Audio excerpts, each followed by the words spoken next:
कोयटा के लिए एक अच्छी खबर सामने नहीं आई है, क्योंकि उनके जो स्टार ऑलराउंडर हैं शाहिद आफरीदी, उनका कोरोना टेस्ट जो है वो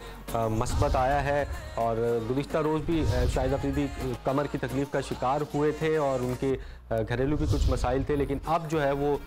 उनका कोरोना टेस्ट मस्बत आया। 7 दिन जो है वो करंतना में गुजारेंगे और तकरीबन 2 से 3 मैच वो कोयटा ग्लैडिएटर्स के लिए इब्तदाई तौर पर जो है वो नहीं खेल सकेंगे। हमारे नुमाइंदे अबू बकर बिलाल हमारे साथ मौजूद हैं, उनसे बात करते हैं। अबू बकर, क्या तफसीलात हैं इस हवाले से?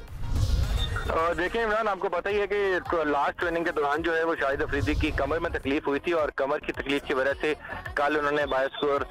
बबल से बाहर निकले थे और अस्पताल गए थे, जिसके बाद उन्होंने दोबारा आइसोलेशन जो है वो ज्वाइन की थी। लेकिन जो टेस्ट उनका लिया गया था उसमें अब जाहिर उसके जब रिजल्ट आया तो उसमें पता चला कि शाहिद खान अफरीदी का जो कोविड रिजल्ट है वो अब मुस्बत आ गया है, जिसके बाद जो है शाहिद अफरीदी को फौरी तौर पर वो घर चले गए हैं और अपने घर पर ही वो आइसोलेशन जो है वो पीसीबी प्रोटोकॉल्स के तहत मुकम्मल करेंगे, जिसके बाद 7 रोज आइसोलेशन करने के बाद 2 मनफी टेस्ट देने पड़ेंगे और उसके बाद जो है वो दोबारा टीम का जो बायोस्कोर बबल है उसको वो ज्वाइन कर सकेंगे। तो ये खबरें आ रही हैं कोयटा ग्लैडिएटर की तरफ से और शाहिद खान अफरीदी जो कि एक स्टार ऑलराउंडर हैं और इनकी कमी यकीनी तौर पर कोयटा ग्लैडिएटर को जरूर महसूस होगी।